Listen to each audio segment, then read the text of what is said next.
Quel est le véritable coût d'un simple acte de gentillesse? Pour Chloé, une serveuse de 24 ans noyée sous les dettes et les factures médicales de sa famille, cela lui a coûté la moitié de son unique repas de la journée, un maigre sandwich au thon. Elle l'a donné à un homme débraillé et las qui est entré en titubant dans son restaurant, un homme qui semblait avoir touché le fond. Elle n'attendait rien en retour. C'était un simple geste humain qu'elle oublierait avant son prochain double service. Elle n'aurait jamais imaginé que cet homme était Gaspard Chevalier, un investisseur milliardaire reclus, célèbre pour ses tactiques impitoyables, qui menait un test personnel secret. Ce n'est pas un conte de fées. C'est l'histoire de comment un demi-sandwich a acheté quelque chose que l'argent ne pourrait jamais obtenir. Et comment un petit acte de générosité dans un modeste bistrot lyonnais a déclenché une avalanche qui allait changer des vies, exposer des secrets et remettre en question le sens même de la richesse et du caractère. L'air du relais lyonnais était une tapisserie graisseuse permanente, tissée des odeurs de café éventé, de l'art grésillant et du léger parfum sucré de sirop d'érable qui s'accrochait au vinyle rouge craquelé des banquettes. Pour Chloé Fournier, cet arôme était l'odeur de la survie. C'était l'odeur d'un autre double service de 16 heures, de pieds fatigués fourrés dans des baskets usées, et de l'anxiété constante qui bourdonnait au creux de son estomac. À 24 ans, sa vie était un cycle répétitif de prise de commande, de remplissage de tasses de café et de calcul pour étirer les billets froissés de son pot à pourboire afin de couvrir les frais médicaux sans cesse croissants de sa mère et le loyer de leur minuscule appartement mal isolé. Son directeur, M. Dubois, un homme dont le sourire était aussi fin que sa chevelure, patrouillait le sol en damier comme un gardien. Il avait un œil de faucon pour toute infraction perçue. Une cafetière laissée trop longtemps sur le feu, une conversation avec un client qui s'attardait une seconde de trop au-delà du transactionnel, ou son péché mignon, une serveuse prenant un moment pour reprendre son souffle. Fournier, aboya-t-il de l'autre côté du restaurant, sa voix tranchant le brouhaha matinal. La table sait attend l'addition. Vous n'êtes pas payé pour rêvasser. Chloé tressaillit, ses épaules se crispant. J'arrive, monsieur Dubois, répondit-elle, forçant un sourire éclatant de service à la clientèle qui lui semblait être un masque. Elle régla rapidement l'addition pour une famille de touristes, son esprit déjà en course. D'accord, ça fait 7,50 € de plus en pourboire. Une fois que j'aurai mis de côté l'argent pour le ticket de bus, il reste pas assez. Ce n'est jamais assez.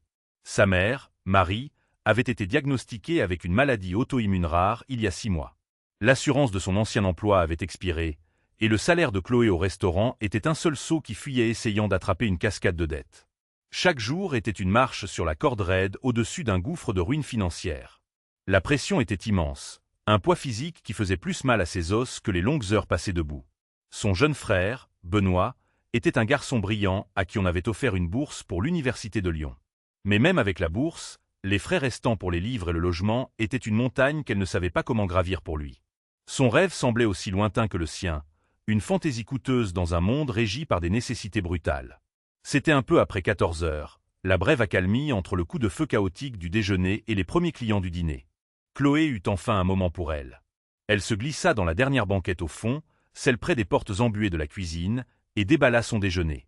C'était le même qu'hier, et que la veille, un sandwich à la salade de thon sur du pain de mie bon marché. Elle avait préparé une grande quantité de garniture le dimanche pour que cela dure toute la semaine. C'était fade, utilitaire, mais c'était de la nourriture. Alors qu'elle portait la première moitié à sa bouche, la cloche au-dessus de la porte du restaurant tinta. L'homme qui entra ne marchait pas tant qu'il ne traînait les pieds. Il était grand mais voûté, les épaules courbées comme s'il portait un fardeau invisible. Ses vêtements, un trench-coat élimé, un pantalon froissé et des chaussures éraflées, semblaient avoir été portés pendant une semaine de sommeil. Son visage était obscurci par une barbe hirsute et envahissante et des cheveux qui n'avaient pas vu un peigne depuis des jours, mais Chloé pouvait voir l'épuisement profond dans ses yeux. Ils étaient d'un bleu étonnamment clair, mais ils étaient vides, perdus. Il balaya la pièce du regard, semblant presque craintif de la poignée de clients restants, avant que son regard ne se pose sur le comptoir vide. Il se dirigea vers celui-ci, lentement, hésitant à chaque pas. Brigitte, la serveuse la plus âgée, qui travaillait au relais depuis 15 ans et possédait un cœur endurci par un millier d'histoires larmoyantes, lui jeta un regard et roula des yeux. « Pas pendant mon service », marmonna-t-elle à Chloé en passant. Il n'a pas un sou et une longue histoire écrite sur son visage. Dubois le mettra dehors avant même qu'il ne s'assoie. Chloé observait l'homme. Il ne regardait pas le menu. Il fixait la vitrine des tartes de la veille avec une faim brute et désespérée qui lui tordit quelque chose dans la poitrine. Monsieur Dubois sortait déjà de son bureau, le visage figé dans une grimace familière de désapprobation. Il était sur le point d'intercepter l'homme. Chloé ne réfléchit pas. Elle a simplement agi. Elle glissa de sa banquette, son propre sandwich à la main. « Monsieur Dubois, je m'en occupe, » dit-elle rapidement, se plaçant devant son directeur. « Pourquoi n'iriez-vous pas vérifier l'inventaire? Je crois que nous manquons de serviettes. » Dubois lui lança un regard suspicieux, mais voyant la possibilité d'éviter une confrontation sans son implication directe, il grogna et se dirigea vers la réserve. Chloé s'approcha de l'homme, gardant sa voix douce. « Bonjour, » dit-elle, offrant un petit sourire timide. « Journée difficile. » L'homme leva les yeux, surpris, comme s'il était étonné qu'on lui adresse la parole. Il hocha simplement la tête, son regard retombant sur le sol. Il semblait porter une aura de profonde solitude. « Je peux vous servir quelque chose ?» demanda doucement Chloé. « Une tasse de café, peut-être. » Il secoua la tête, un mouvement à peine perceptible. « Je n'ai pas, » commença-t-il, sa voix un râle sec, avant de s'interrompre comme si l'effort était trop grand. Chloé comprit. Elle regarda ses yeux hantés, puis le sandwich dans sa main. C'était un demi-sandwich. Sa seule nourriture jusqu'à son retour à la maison après 22 heures. Chaque calorie était le carburant dont elle avait besoin pour survivre aux 8 prochaines heures de travail acharné, de sourires et de courses. Le donner était, d'une manière petite mais significative, un sacrifice. Cela signifiait que sa propre faim serait plus vive, sa fatigue plus lourde. Mais ensuite, elle regarda de nouveau son visage et y vit un reflet du désespoir qu'elle ressentait chaque jour, simplement magnifié 100 fois. « Tenez, » dit-elle en le lui tendant. « Vous semblez en avoir plus besoin que moi. » L'homme fixa le sandwich, puis elle, ses yeux bleus s'écarquillant d'incrédulité. Il semblait chercher dans son visage un piège, la chute d'une blague cruelle. Il ne vit qu'une sincérité simple et sans fioriture. « Pourquoi » râla-t-il, le mot se craquelant par manque d'usage. Chloé haussa les épaules, une légère rougeur montant sur ses joues. « Parce que ma mère disait toujours qu'on ne sait jamais quelle bataille quelqu'un d'autre est en train de mener. Et parfois, tout ce dont une personne a besoin, c'est de savoir qu'elle n'est pas invisible. » Elle poussa le sandwich dans sa main. « S'il vous plaît, prenez-le. » Il prit lentement le demi-sandwich emballé dans du papier ciré, ses doigts effleurant les siens. Sa main était calleuse et rugueuse, mais il y avait une étrange immobilité dans son contact. Pendant un long moment, il resta là, à regarder l'offrande. Il ne dit pas « merci ». Il lui lança juste un dernier long regard scrutateur, un regard d'une telle intensité qu'il semblait sonder directement son âme, avant de se retourner et de sortir en traînant les pieds, disparaissant dans l'après-midi gris de Lyon. Chloé le regarda partir, un étrange mélange de satisfaction et de vide rongeur dans son estomac. Eh bien, n'était-ce pas une scène touchante d'un téléthon caritatif? La voix sarcastique de Brigitte retentit derrière elle. « Tu sais que Dubois t'aurait fait la peau s'il t'avait vu donner de la nourriture, n'est-ce pas? Cette salade de ton sort de tapet, tu sais. » « Ce n'était qu'un demi-sandwich, Brigitte, » dit Chloé doucement, retournant à son poste. « Ouais, eh bien, » se moqua Brigitte, essuyant le comptoir avec vengeance. « Dans ta situation, gamine, un demi-sandwich est un article de luxe.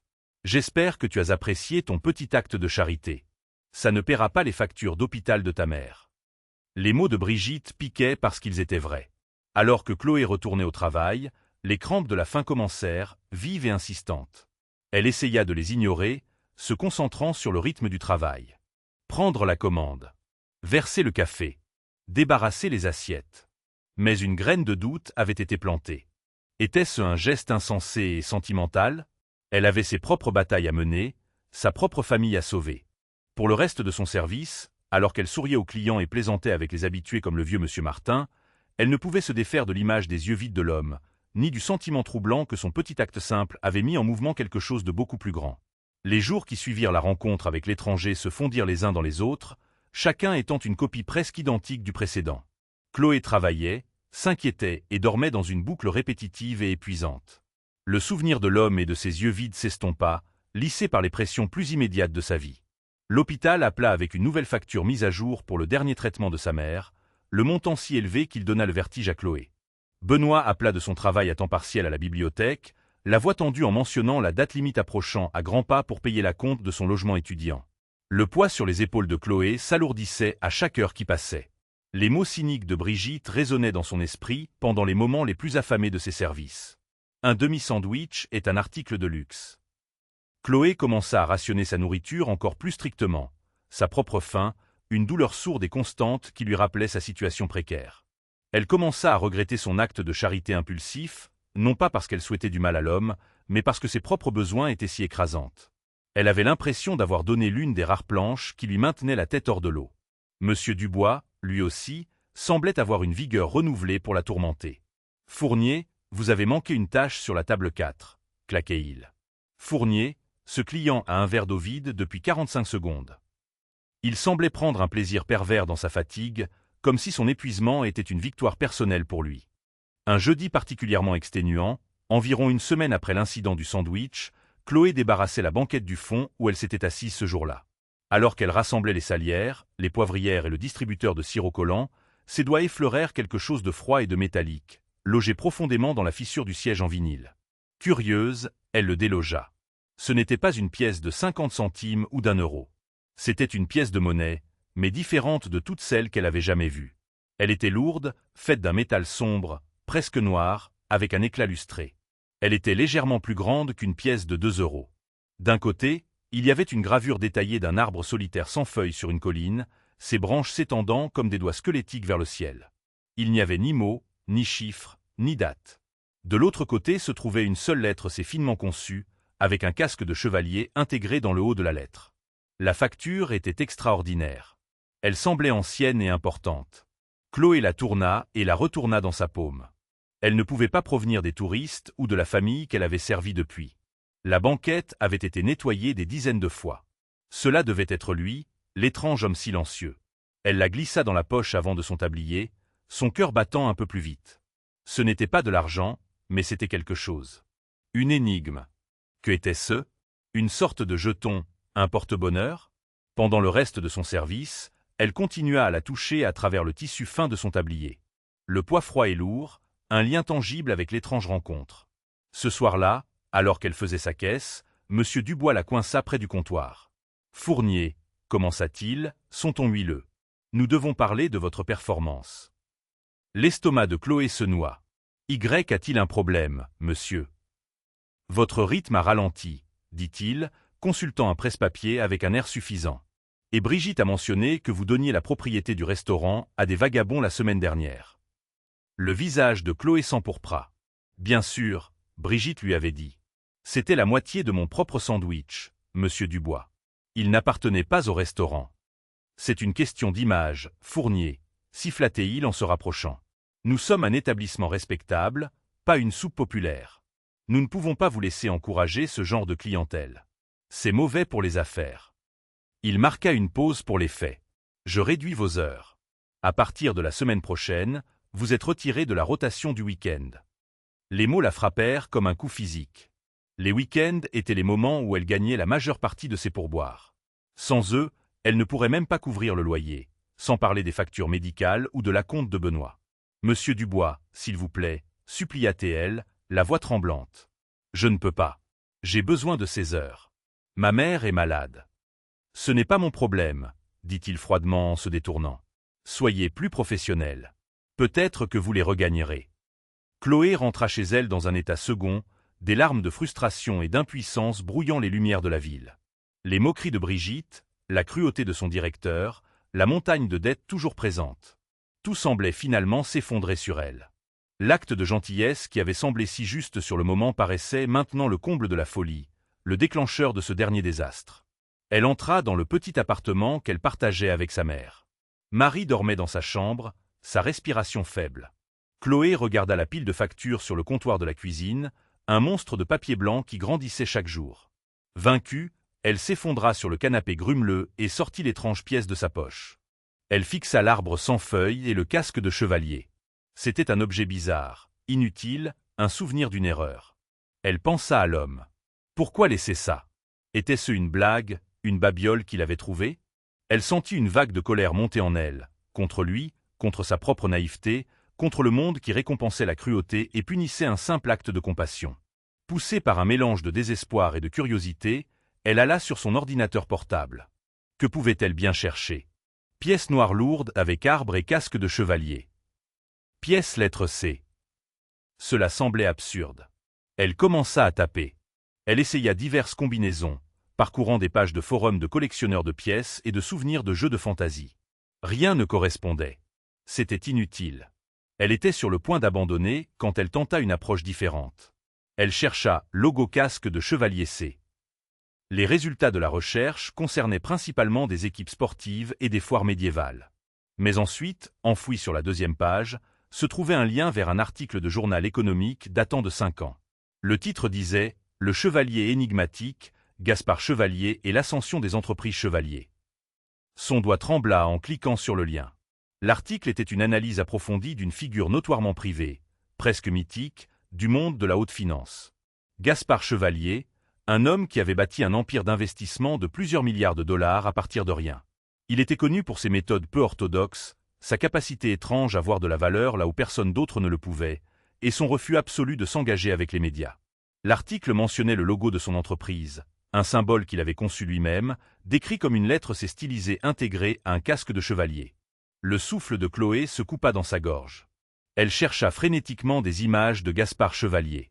Il y en avait très peu, la plupart étaient des clichés granuleux pris au téléobjectif des années auparavant. Sur ces photos, il était rasé de près, avec des traits fins et des yeux bleus perçants et intenses, ses cheveux sombres impeccablement coiffés. Il ne ressemblait en rien à l'homme hagard du restaurant. Mais ensuite, elle trouva un article plus récent, un article de presse à scandale spéculant sur son bien-être après qu'il se soit retiré de la vie publique plus d'1 an auparavant suite à une tragédie personnelle, la mort soudaine de sa femme. L'article présentait une seule photo floue d'un homme quittant un bâtiment, le visage obscurci par une barbe, les épaules affaissées. C'était lui. Chloé fixa l'écran, son esprit tourbillonnant. L'homme à qui elle avait donné un demi-sandwich n'était pas un sans-abri. Il était Gaspard Chevalier, un milliardaire. La pièce dans sa main sembla soudain 10 fois plus lourde. Ce n'était pas une babiole aléatoire. C'était un symbole, son symbole. Mais qu'est-ce que cela signifiait? Pourquoi était-il habillé comme ça? Pourquoi était-il dans un endroit comme le Relais lyonnais? Et pourquoi avait-il laissé sa marque personnelle derrière lui pour elle? Une serveuse qui lui avait montré une parcelle de gentillesse. Le mystère de l'homme du restaurant venait d'exploser en un millier de nouvelles questions, chacune plus déconcertante que la précédente. Son monde, qui lui avait semblé si petit et étouffant quelques instants auparavant, venait de s'ouvrir en grand. La révélation que l'étranger débraillé était le milliardaire Gaspard Chevalier fit tourner le monde de Chloé sur son axe. Pendant 2 jours, elle vécut dans un état d'incrédulité suspendue. Elle sortait la lourde pièce de sa poche une douzaine de fois par heure, traçant les lignes de l'arbre et du casque de chevalier, à moitié convaincue d'avoir tout imaginé. Était-ce un test, une expérience sociale bizarre? Ou était-il simplement un homme brisé errant dans la ville dans un brouillard de chagrin, et leur rencontre ne signifiait rien de plus que ce qu'elle était? Elle ne le dit à personne. Comment aurait-elle pu?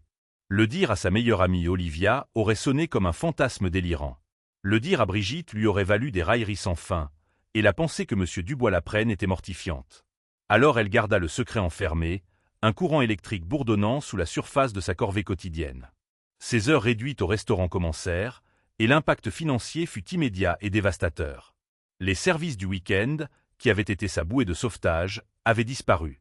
Son salaire hebdomadaire net fut réduit de près de moitié. Le nœud d'anxiété dans son estomac se resserra en une pierre froide et dure. La dernière demande pour l'acompte du logement de Benoît arriva par la poste, estampillée d'encre rouge. Elle avait 10 jours. Un mardi après-midi pluvieux, Chloé était en pause, sirotant une tasse de café gratuit et essayant de ne pas penser au fait qu'elle ne pouvait pas s'offrir un vrai déjeuner. Son téléphone vibra avec une notification d'email. C'était du service de facturation de l'hôpital de sa mère. Le cœur de Chloé se serra. Elle se prépara à un autre rappel de son solde impayé. Elle ouvrit l'email, ses yeux balayant le texte à la recherche du montant terrifiant en euros, mais les mots qu'elle lut n'avaient aucun sens. Objet, confirmation de paiement de compte. Chère Madame Fournier, cet email a pour but de confirmer qu'un paiement de 5 000 € a été crédité sur le compte de Marie Fournier. Ce paiement a été effectué de manière anonyme via un fonds caritatif tiers. Votre solde impayé actuel a été ajusté en conséquence. Merci. Chloé lut l'email 3 fois. 5 000 €. C'était une somme impossible. Un don anonyme. Son esprit s'emballa. Peut-être un groupe paroissial ou un virement erroné. Elle pensa immédiatement à la pièce, à Gaspard Chevalier. Se pouvait-il que... Non, c'était fou. Ce devait être une coïncidence, une erreur administrative qui serait bientôt cruellement rectifiée. Elle passa le reste de son service à attendre un email de suivi expliquant l'erreur, mais aucun n'arriva. Le lendemain, elle appela le service de facturation de l'hôpital, la voix tremblante. Une administratrice polie mais ferme confirma le paiement. C'était réel. C'était anonyme. Il n'y avait pas d'erreur.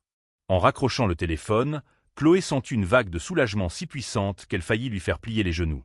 Ce n'était pas une solution à tous ses problèmes, mais c'était un répit. C'était une bouffée d'air. C'était un miracle.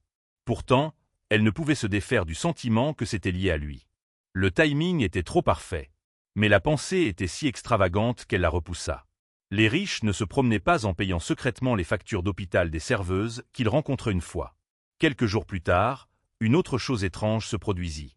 Benoît l'appela, la voix éclatante d'excitation. « Chloé, tu ne vas jamais le croire !» cria-t-il au téléphone. « Je ne sais pas comment, je ne sais pas pourquoi, mais c'est arrivé. »« Benoît, calme-toi. Qu'est-ce qui s'est passé ?» Le bureau du logement universitaire. « Ils viennent de m'appeler. Ils ont dit qu'une dotation venait d'être créée, une nouvelle. Ça s'appelle la Bourse Étoile du Nord.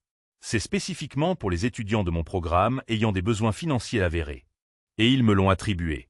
Ça couvre la totalité de la compte du logement et une allocation pour les livres pour le premier semestre. Chloé, je peux y aller. Je peux vraiment y aller. » Chloé s'effondra sur son canapé, sans voix. La Bourse Étoile du Nord, une toute nouvelle dotation apparue de nulle part, juste à temps pour sauver le rêve de son frère. C'était trop pour être une coïncidence. L'arbre sans feuilles sur la pièce, il tendait vers le ciel comme s'il cherchait à atteindre les étoiles, l'étoile du Nord. Ce devait être lui. Gaspard Chevalier. L'idée était à la fois terrifiante et exaltante. Il était quelque part, tirant les ficelles, changeant sa vie à distance. Mais pourquoi? Pour un demi-sandwich? Cela n'avait pas de sens. C'était disproportionné, grandiose, troublant. C'était comme si un dieu l'avait remarqué et avait décidé de se mêler de ses affaires. Ce n'était pas juste de la charité.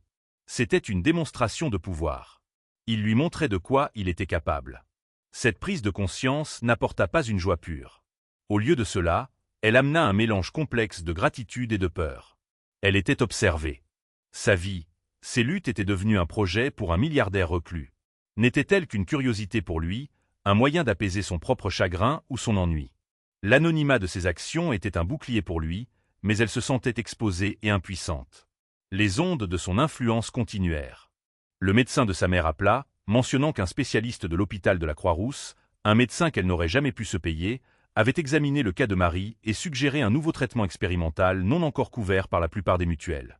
Le spécialiste proposait de superviser le traitement à titre gracieux dans le cadre d'une subvention de recherche. Une autre coïncidence, une autre intervention anonyme qui changeait la vie. Alors que la fortune de sa famille tournait mystérieusement, sa propre situation au restaurant s'aggravait. Enhardi par son manque de protestation face à la réduction de ses heures, M. Dubois devint encore plus tyrannique. Il lui programmait des services coupés, 4 heures le matin et 4 le soir, avec une longue pause non rémunérée entre les deux qui rendait impossible de trouver un autre emploi. Brigitte, voyant les changements positifs dans la vie de Chloé sans en connaître la source, devint plus rancunière. « Ça doit être agréable », ricana-t-elle un après-midi, après que Chloé eut mentionné que sa mère commençait un nouveau traitement. « Je me demande qui veille sur toi. Tu as gagné au loto et oublié de le dire au reste des gueux ?»« Ce n'est pas comme ça, Brigitte, » dit Chloé, la voix basse. « Bien sûr que non, » rétorqua Brigitte en s'éloignant. Le contraste était saisissant. Son monde à l'extérieur du restaurant était secrètement réparé par un bienfaiteur invisible, tandis que son monde à l'intérieur s'effritait sous la tyrannie mesquine de son patron et la jalousie de sa collègue. Elle se sentait piégée entre deux réalités. Un soir, après un service particulièrement humiliant où Dubois l'avait réprimandée devant une salle comble pour avoir fait tomber une fourchette, Chloé atteignit un point de rupture. Elle ne pouvait plus vivre comme ça, attendant que le couperet tombe, vivant des aumônes d'un homme qu'elle ne connaissait pas et ne pouvait remercier. Elle devait reprendre le contrôle. Elle rentra chez elle, sortit la lourde pièce noire et la fixa. Le casque de chevalier. Entreprise Chevalier. Elle prit une décision. Elle n'allait pas attendre qu'il fasse le prochain pas. Elle allait le trouver. Elle ne savait pas ce qu'elle dirait. Merci, ou laissez-moi tranquille, ou peut-être les deux. Mais elle devait affronter l'homme qui jouait à Dieu avec sa vie. Elle devait comprendre pourquoi. Prenant une profonde inspiration, elle ouvrit son ordinateur portable et chercha l'adresse du siège social des entreprises Chevalier dans le centre de Lyon. Il était temps de trouver le fantôme dans la machine. La tour des entreprises Chevalier n'était pas seulement un gratte-ciel. C'était une déclaration. Une tour d'obsidienne élégante qui perçait le ciel lyonnais. Elle semblait absorber la lumière autour d'elle, dégageant une aura de puissance immense et intouchable. C'était un monde à part des sols collants et de l'air graisseux du relais lyonnais. Alors que Chloé se tenait de l'autre côté de la rue, agrippant la lanière de son sac à main usé, elle ressentit un profond sentiment d'intimidation. Son plan simple pour le trouver lui parut soudain naïf et insensé. Vêtue de sa meilleure et unique tenue d'entretien, une simple jupe noire et un chemisier légèrement délavé, elle se sentait aussi déplacée qu'un moineau dans un nid d'aigle. Des gardes de sécurité au visage sévère et munis d'oreillettes montaient la garde près des portes tournantes en verre. Ce n'était pas un endroit où l'on pouvait simplement entrer. Prenant une profonde inspiration pour calmer ses nerfs, elle traversa la rue et franchit les portes. Le hall d'entrée était une caverne de marbre poli et d'art minimaliste froid. L'air était silencieux, à l'exception du léger tapotement des claviers provenant d'un grand bureau d'accueil circulaire qui trônait au centre du vaste espace comme un centre de commandement. Une femme aux cheveux argentés impeccablement coiffée et vêtue d'un tailleur de créateur impeccable leva les yeux à l'approche de Chloé. Sa plaque nominative indiquait « Évelyne Leclerc, assistante de direction ». Son sourire était poli mais impénétrable. « Puis-je vous aider ?» demanda Madame Leclerc, sa voix douce et professionnelle. « Ah oui » balbutia Chloé, sentant sa confiance s'évaporer sous le regard froid de la femme. « Je dois voir Monsieur Chevalier. » Le sourire d'Évelyne Leclerc ne vacilla pas, mais ses yeux trahirent une lueur d'amusement. « Je suis désolé, Monsieur Chevalier ne prend pas de rendez-vous non programmé. Avez-vous une réunion ? » ? « Non, je n'en ai pas. Mais c'est personnel. C'est très important. »« J'en suis sûr, » dit Madame Leclerc, son ton suggérant qu'elle entendait cela une douzaine de fois par jour. « Si vous souhaitez laisser un message ou soumettre une proposition commerciale par les voies appropriées. »« Non, vous ne comprenez pas, » insista Chloé, son désespoir grandissant. « Il voudra me voir. » Elle fouilla dans son sac et en sortit la lourde pièce noire. Elle la posa sur le comptoir en marbre entre elles. « S'il vous plaît, montrez-lui simplement ceci. Dites-lui que la serveuse du relais lyonnais est là. » Le masque professionnel d'Évelyne Leclerc glissa enfin. Ses yeux s'écarquillèrent légèrement en regardant la pièce.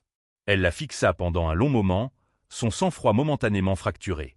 Elle leva ensuite les yeux vers Chloé, son expression passant d'un renvoi poli à une curiosité vive et concentrée. Sans un mot de plus, elle prit son téléphone, appuya sur un seul bouton et parla à voix basse et feutrée. « Monsieur, vous avez une visite. »« Oui, monsieur. Elle se présente comme la serveuse du relais lyonnais, et elle a l'un de vos jetons. » Il y eut une longue pause.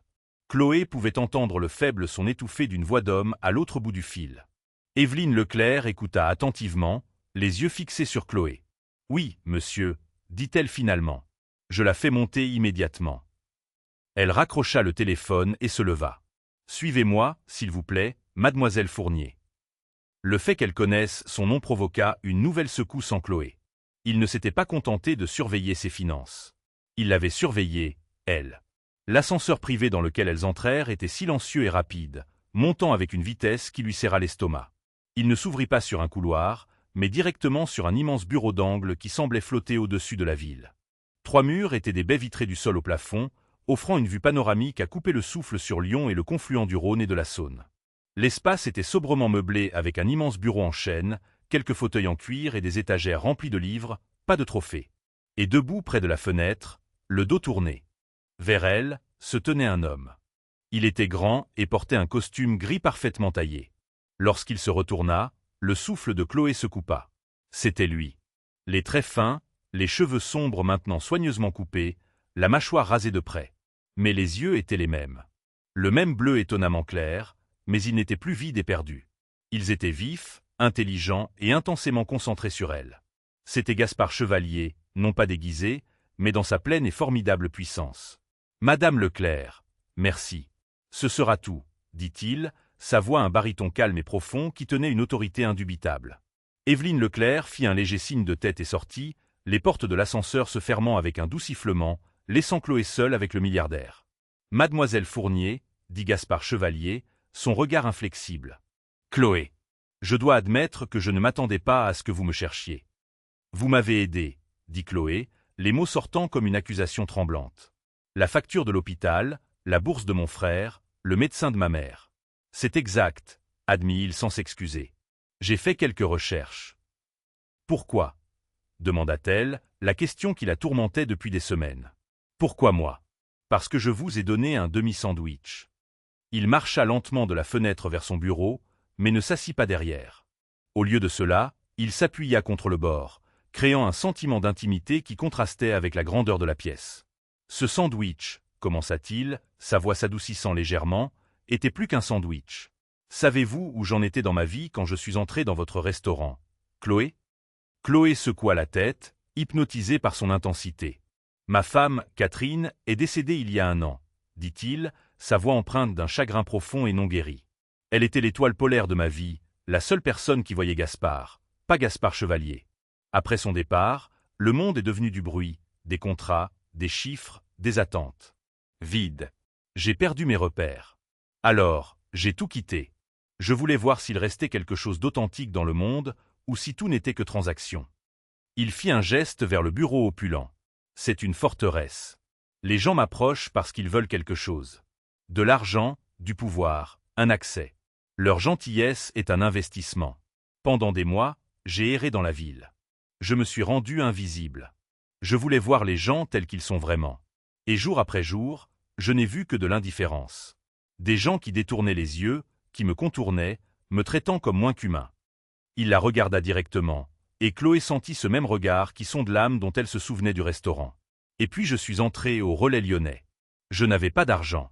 J'avais l'air de n'avoir rien à offrir à personne. Votre collègue m'a rejeté sur le champ. Votre patron était prêt à me jeter dehors. Mais vous m'avez regardé et vous avez vu une personne. Vous étiez fatigué. Vous luttiez. Je pouvais le voir dans vos yeux. Et pourtant, vous avez pris votre propre repas, un repas dont je savais que vous aviez besoin, et vous m'en avez donné la moitié. Vous n'avez rien demandé en retour. Vous avez dit, parfois, tout ce dont une personne a besoin, c'est de savoir qu'elle n'est pas invisible. À ce moment-là, vous m'avez donné plus que du thon sur du pain. Vous m'avez donné une lueur d'espoir. Vous m'avez rappelé le monde auquel ma femme a toujours cru. Chloé était sans voix, submergée par l'honnêteté brute de sa confession. Toutes ces théories sur les tests et les expériences sociales se dissolvirent, remplacées par la vérité simple et stupéfiante d'un homme en deuil cherchant une raison de croire à nouveau. La pièce, murmura-t-elle. Le jeton. Mon père était forgeron, dit Gaspard, un léger sourire nostalgique, effleurant ses lèvres. Il m'a appris que la marque d'une personne devait signifier quelque chose. C'était un jeton que j'avais fait faire pour ma femme, d'après un dessin qu'elle adorait. Je n'en ai fait que 2. J'en porte un, et j'ai laissé l'autre pour vous. C'était une impulsion, un marqueur, une promesse à moi-même qu'une gentillesse aussi authentique et désintéressée ne resterait pas sans récompense. Il se détacha du bureau et s'approcha. L'aide anonyme était ma façon de vous remercier sans compliquer votre vie. Mais il semble que j'ai sous-estimé votre détermination. Vous avez changé ma vie, dit Chloé, retrouvant sa voix. Vous avez sauvé ma famille. Mais je ne peux pas vivre d'aumônes secrètes. Ce n'est pas juste. Ce n'est pas ma propre vie. Gaspard Chevalier hocha lentement la tête, un regard de profond respect dans les yeux. Je pensais que vous pourriez ressentir cela. C'est pourquoi j'espérais que vous viendriez. Parce qu'une aumône n'a jamais été mon intention. Ce que j'ai en tête n'est pas de la charité. Il marqua une pause, ses yeux bleus se fixant sur les siens. C'est un investissement. Le mot « investissement » flotta dans l'air du vaste bureau, chargé d'une signification bien au-delà de ce que Chloé aurait pu anticiper. Elle s'était attendue à un chèque, à un remerciement formel, peut-être à une rupture nette. Mais un investissement suggérait un partenariat, un avenir, une épreuve. Un investissement ? Répéta-t-elle, sa voix à peine un murmure. Dans quoi ? Gaspard se dirigea vers une crédence moderne et élégante et appuya sur un panneau caché. Un écran descendit silencieusement du plafond. En quelques tapotements sur une tablette, il projeta une image dessus. C'était la photographie d'une devanture de magasin en briques, charmante mais clairement désaffectée. Les fenêtres étaient barricadées, la peinture s'écaillait, mais elle avait de beaux restes. Un emplacement d'angle classique dans un quartier en voie de gentrification. Elle reconnut le quartier, non loin du sien. L'enseigne délavée au-dessus de la porte indiquait « Boulangerie d'Alice ». « J'ai demandé à mon équipe de recherche de se renseigner sur vous, Chloé », expliqua Gaspard, son ton passant du personnel au professionnel. « Je sais que vous êtes plus qu'une serveuse. Je sais que vous faites des pâtisseries pour les kermesses de votre paroisse. Je sais que votre grand-mère vous a appris toutes ces recettes. Et je sais que vous avez un carnet caché sous votre lit, rempli d'idées pour une boulangerie que vous rêvez d'ouvrir un jour, un endroit appelé le pain du partage. » Chloé le fixa, abasourdi au point de ne plus pouvoir parler. Il connaissait son rêve secret, celui dont elle n'avait jamais parlé à voix haute à personne d'autre que sa mère. Il connaissait son nom. Le niveau de son enquête était à la fois déconcertant et étonnant. Elle se sentait complètement transparente, chaque espoir caché mis à nu. Cet emplacement, dit-il en montrant l'écran, est disponible. Je peux l'acquérir. Je peux fournir le capital pour une rénovation complète, un équipement de pointe et 6 mois de frais de fonctionnement. Je vous offre la chance de construire le pain du partage à partir de zéro. C'était une offre stupéfiante, un fantasme devenu réalité, mais Chloé pouvait voir la perspicacité dans ses yeux. Ce n'était pas un cadeau. Quel est le piège ? Demanda-t-elle, sa voix ferme malgré les battements effrénés de son cœur. Il n'y a pas de piège, répondit Gaspard. Mais il y a des conditions. Nous sommes les entreprises Chevalier, pas une fondation caritative. Je suis un investisseur. J'investis en vous, Chloé, dans votre caractère, votre éthique de travail, votre rêve. Mais les rêves ne rapportent pas de dividendes. Les plans d'affaires, si. Il fit glisser l'écran, et il fut maintenant rempli d'une liste intimidante de livrables. Un plan d'affaires complet sur 10 ans, une analyse de marché, des projections de profits et pertes, un modèle de dotation personnelle, une stratégie marketing complète. Vous aurez accès à mes ressources, continua-t-il. Mes analystes financiers, mon équipe marketing, mon service juridique. Ils répondront à vos questions, mais ils ne feront pas le travail à votre place. Vous serez la chef de projet. Vous avez 3 mois pour présenter un plan viable à mon conseil d'administration. S'ils l'approuvent, le financement est à vous. S'ils ne le font pas. Il laissa la phrase en suspens. L'immensité du défi s'abattit sur elle. Elle était une serveuse. Elle savait comment équilibrer des assiettes, pas des bilans. Elle connaissait les recettes, pas les modèles de revenus. Le monde qui lui offrait était un pays étranger dont elle ne parlait pas la langue. Le doute, froid et vif, perça l'euphorie initiale. Je ne sais pas comment faire tout ça, avoua-t-elle, son regard tombant au sol. Vous avez appris à survivre avec des services de 16 heures tout en vous occupant d'une mère malade et en soutenant votre frère, dit fermement Gaspard. Vous avez appris à gérer votre temps, votre argent et votre énergie sous une pression extrême. Vous avez plus de courage et de résilience que la moitié des diplômés de HEC que j'ai interviewés. Vous pouvez apprendre cela. Il marqua une pause. La question est, le voulez-vous ? Chloé leva les yeux vers lui, vers la croyance inébranlable dans ses yeux. Il ne lui offrait pas seulement de l'argent. Il lui offrait une chance de prouver qu'elle était plus que ses circonstances. Il pariait sur elle. C'était le plus grand test de sa vie, et c'était terrifiant. Mais l'alternative, retourner voir M. Dubois, au service coupé, au désespoir lent et écrasant, était encore plus effrayante. « Oui, dit-elle, sa voix claire et résolue. Oui, je le veux. » Les 3 mois suivants furent un tourbillon de travail intense alimenté à la caféine. Chloé quitta son emploi au Relais Lyonnais, un acte qui lui donna l'impression de se débarrasser d'une peau lourde et suffocante. Gaspard l'installa dans un petit bureau temporaire dans la tour des entreprises Chevalier, un monde à part de son perchoir habituel au coin de l'étage de la direction. C'est là que le vrai travail commença. Elle rencontra des comptables au visage sévère qui parlaient dans un langage rapide d'amortissement et de dépréciation. Elle s'assit avec de jeunes analystes marketing brillants qui parlaient de données démographiques cibles et d'engagement sur les réseaux sociaux. Au début, c'était écrasant. Elle quittait la tour tard le soir, la tête pleine de termes qu'elle ne comprenait pas, se sentant comme une usurpatrice destinée à l'échec. Mais chaque matin, elle revenait. Elle apportait un thermos de café et le carnet de sa grand-mère, ses pages remplies de recettes de pain au levain, de brioche et de pain chalat. Elle traita le plan d'affaires comme la recette la plus complexe qu'elle ait jamais tentée, le décomposant en petites étapes gérables. Elle lut des livres sur les affaires avec voracité. Elle posa des questions sans fin, ignorant les sourires condescendants de certains des jeunes analystes, qui la voyaient clairement comme le projet favori du patron. Elle trouva une alliée inattendue en la personne d'Evelyne Leclerc, l'assistante aux cheveux argentés de Gaspard. Evelyne, qui avait été si méprisante au début, traitait maintenant Chloé avec un respect tranquille. Elle passait souvent au bureau de Chloé avec une tasse de thé, offrant des conseils pratiques sur l'étiquette d'entreprise et l'aidant à naviguer dans les politiques internes complexes de la société. « Ne laissez pas ces garçons dans leur costume à 1000 € vous intimider », lui dit Evelyne un après-midi. « Ils connaissent les chiffres. Vous connaissez les gens. C'est là-dessus que M. Chevalier parie. » Le plus grand défi, cependant, vint d'une source inattendue. La nouvelle de la soudaine bonne fortune de Chloé avait inévitablement filtré. Brigitte, du restaurant, trouva d'une manière ou d'une autre ses coordonnées et laissa une série de messages vocaux amers et rancuniers. Mais le véritable sabotage vint de M. Dubois. Apprendre qu'une ancienne serveuse était financée par un milliardaire pour ouvrir une boulangerie dans un emplacement de choix le mit en rage. Il le prit comme une insulte personnelle. Il commença une campagne de diffamation discrète, contactant les fournisseurs alimentaires locaux avec qui il travaillait, leur disant que Chloé n'était pas fiable, que son projet n'était que le caprice d'un homme riche et qu'il ferait faillite en 6 mois, et les avertissant de ne pas faire affaire avec elle. Lorsque Chloé commença à passer des appels pour s'approvisionner en farine et en levure, elle fut accueillie par une série de réponses suspectes et évasives.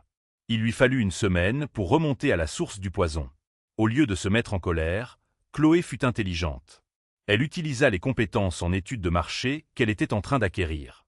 Elle contourna les grands fournisseurs établis avec qui Dubois travaillait et chercha de plus petites fermes et moulins biologiques locaux. Son plan changea. Le pain du partage ne serait pas seulement une boulangerie. Ce serait une entreprise de la ferme à la table qui soutiendrait l'agriculture locale. Cela rendit son plan d'affaires plus fort, plus authentique et plus convaincant. Elle transformait l'acte de vengeance mesquin de Dubois en une pierre angulaire de sa marque. La nuit précédant la réunion du conseil d'administration, Chloé ne dormit pas. Elle était assise dans son petit appartement, les lumières de la ville scintillant à l'extérieur, sa présentation étalée sur la table de la cuisine. Sa mère, qui répondait bien à son nouveau traitement et avait retrouvé des couleurs, vint s'asseoir avec elle. « Ta grand-mère serait si fière », dit doucement Marie, posant une main sur l'épaule de Chloé. « Pas à cause du bâtiment chic ou de l'argent. Parce que tu n'as pas laissé la peur t'arrêter. » Entrer dans la salle du conseil le lendemain matin, c'était comme entrer dans une arène. Une longue table en acajou poli était entourée d'une douzaine de visages sévères et sans sourire. Le conseil d'administration des entreprises Chevalier. Gaspard était assis en bout de table, son expression illisible. Il n'était plus son confident. Il était l'investisseur en chef. Chloé prit sa place au pupitre, son cœur battant contre ses côtes. Elle regarda les visages qui la fixaient, des visages qui détenaient le pouvoir de réaliser son rêve ou de le briser en 1 million de morceaux. Elle prit une profonde inspiration, regarda directement Gaspard et commença. « Bonjour, dit-elle, sa voix ne tremblant qu'une seconde avant de trouver sa force. Je m'appelle Chloé Fournier, et je suis ici aujourd'hui pour vous parler non seulement de pain, mais de l'entreprise de construction d'une communauté. Laissez-moi vous parler du pain du partage. » Chloé parla pendant 45 minutes, sa voix gagnant en confiance à chaque diapositive.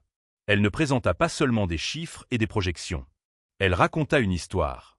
Elle parla des mains de sa grand-mère pétrissant la pâte, du pouvoir d'un repas partagé pour créer des liens, de sa vision d'une boulangerie qui serait aussi un pôle de quartier.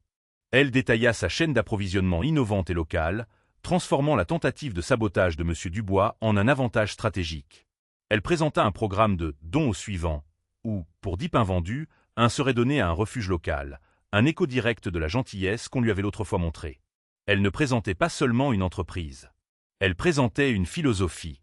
Quand elle eut terminé, la salle était silencieuse. Les membres du conseil, un groupe redoutable de dirigeants chevronnés et de capitalistes impitoyables, se regardèrent. L'un d'eux, un homme à l'air sévère nommé Robert Marchand, connu pour sa mentalité brutale axée sur les résultats, se pencha en avant. « Mademoiselle Fournier, dit-il, sa voix un grognement sourd.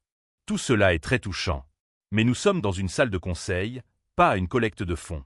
Vos marges bénéficiaires sont plus serrées que la norme de l'industrie en raison de cet approvisionnement local et de votre programme de dons. Comment justifiez-vous cela auprès de nous en tant qu'investissement solide ? » Le cœur de Chloé se serra une seconde avant qu'elle ne se souvienne des sessions de fin de soirée avec les analystes de Gaspard. Elle était prête. « Monsieur Marchand, » répondit-elle calmement, « vous avez raison. À court terme, nos marges sont plus serrées. Mais ce que je propose n'est pas seulement une boulangerie. C'est une marque construite sur l'authenticité et la communauté. Cette histoire, les fermes locales, le programme de dons, ce n'est pas seulement une mesure pour se donner bonne conscience. C'est notre principal outil de marketing. Dans une ville saturée de chaînes génériques, nous offrirons quelque chose de réel. Cela crée une fidélité client que vous ne pouvez pas acheter avec un budget publicitaire traditionnel. Nos clients n'achèteront pas seulement du pain. Ils adhéreront à une idée. Cette fidélité est ce qui fait de nous un investissement sur à long terme, pas un pari à court terme. » Un murmure parcourut la pièce. Gaspard Chevalier, qui était resté silencieux tout du long, prit enfin la parole. « Y a-t-il d'autres questions pour mademoiselle Fournier ?» La salle resta silencieuse. « Très bien, » dit Gaspard. « Le conseil va maintenant voter. Chloé, madame Leclerc vous accompagnera à la salle d'attente. » Les 10 minutes qu'elle passa dans le salon, attenant lui parurent plus longues que les 3 mois précédents. Finalement, la porte s'ouvrit. Gaspard entra seul. Il s'approcha d'elle, le visage indéchiffrable. « Ils ont été impressionnés par votre maîtrise des aspects financiers », dit-il d'un ton neutre. « Et » demanda Chloé, le souffle court.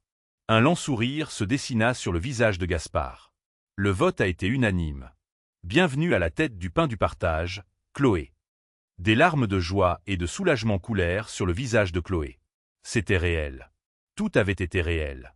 6 mois plus tard, le pain du partage ouvrit ses portes. L'odeur du pain frais, du café riche et du beurre fondant remplissait maintenant l'emplacement d'angle où la boulangerie d'Alice était autrefois restée à l'abandon. L'endroit était magnifique, avec du bois chaleureux, des briques apparentes et de grandes fenêtres qui inondaient l'espace de lumière. Sur le mur derrière le comptoir se trouvait un simple dessin au fusain encadré d'un arbre sans feuilles sur une colline, un hommage au symbole qui avait tout commencé. La boulangerie fut un succès instantané. L'histoire de sa fondation, combinée aux incroyables recettes de Chloé, en fit une coqueluche des médias et un favori du quartier. Les gens ne venaient pas seulement pour le pain au levain. Ils venaient pour faire partie de l'histoire. Chloé embaucha un personnel de personnes qui, comme elle, avaient été négligées et sous-estimées, leur donnant la même chance qu'on lui avait donnée. Elle fit de sa meilleure amie, Olivia, sa directrice générale. Son frère, Benoît, rentré de son premier semestre à l'université, tenait la caisse les week-ends. Sa mère, Marie, maintenant en rémission, s'asseyait souvent à une table d'angle, regardant simplement sa fille vivre son rêve, les yeux remplis de fierté. Un après-midi, une silhouette familière apparut au comptoir. C'était Monsieur Dubois. Il avait l'air plus petit et plus gris qu'elle ne s'en souvenait, dépouillé de l'autorité mesquine du restaurant. Il ne sembla pas la reconnaître au début, dans sa veste de boulangère blanche et impeccable. « Je prendrai juste un café noir », marmonna-t-il, évitant son regard. « Bonjour, Monsieur Dubois », dit Chloé, sa voix douce, dénuée de méchanceté. Il leva les yeux, surpris. Une rougeur de honte monta à son cou. « Fournier », balbutia-t-il. « Je vois que vous vous en êtes bien sorti. »« Oui, » dit-elle, lui tendant un café et une petite pâtisserie chaude. « C'est la maison qui offre. » Il la fixa, puis la pâtisserie, déconcerté par la gentillesse. Il la prit, marmonna un merci et se sauva, un homme diminué par sa propre amertume. Chloé ne ressentit aucun triomphe, seulement un calme sentiment de clôture. Plus tard cette semaine-là, Gaspard Chevalier entra. Il n'arriva pas dans une voiture noire élégante, mais à pied, vêtu d'un simple pull et d'un pantalon. Il fit la queue avec les autres clients, observant la scène animée et heureuse que Chloé avait créée. Quand il arriva au comptoir, elle sourit. « Qu'est-ce que je sers à l'homme par qui tout a commencé ?»« Je pense, » dit-il, ses yeux bleus chaleureux et pleins d'un bonheur sincère, « que j'aimerais essayer un sandwich entier cette fois. » Ils s'assirent ensemble à la table d'angle, celle que sa mère préférait, partageant un repas. La gêne de leur première rencontre avait disparu, remplacée par le confort facile de 2 personnes qui avaient profondément changé la vie l'une de l'autre. Il n'était plus seulement un investisseur milliardaire. Et elle n'était plus seulement une serveuse en difficulté. Ils étaient partenaires, amis. La vraie récompense, réalisa Chloé, n'était pas l'argent ou la boulangerie elle-même. C'était la découverte de sa propre force. C'était la capacité de subvenir aux besoins de sa famille, de voir la fierté dans les yeux de sa mère et l'avenir brillant dans ceux de son frère. C'était le pouvoir de créer un espace qui nourrissait une communauté, de rendre la gentillesse qu'on lui avait montrée, et de construire une vie qui était vraiment entièrement la sienne. En regardant Gaspard de l'autre côté de la table, elle comprit que la moitié de sandwich qu'elle avait donné ce jour-là n'était pas une perte. C'était le plus grand investissement qu'elle ait jamais fait. L'histoire de Chloé et Gaspard Chevalier est un puissant rappel que notre véritable valeur ne se mesure pas à notre compte en banque, mais à notre caractère. Elle montre qu'un seul acte de gentillesse sincère et désintéressée peut se propager, créant des vagues de changement de manière que nous ne pouvons jamais prédire. Chloé n'a pas seulement eu un coup de chance. On lui a donné une opportunité et elle s'est montrée à la hauteur avec courage et intégrité, prouvant que le même cœur qui était assez bon pour partager un repas était assez fort pour construire un empire.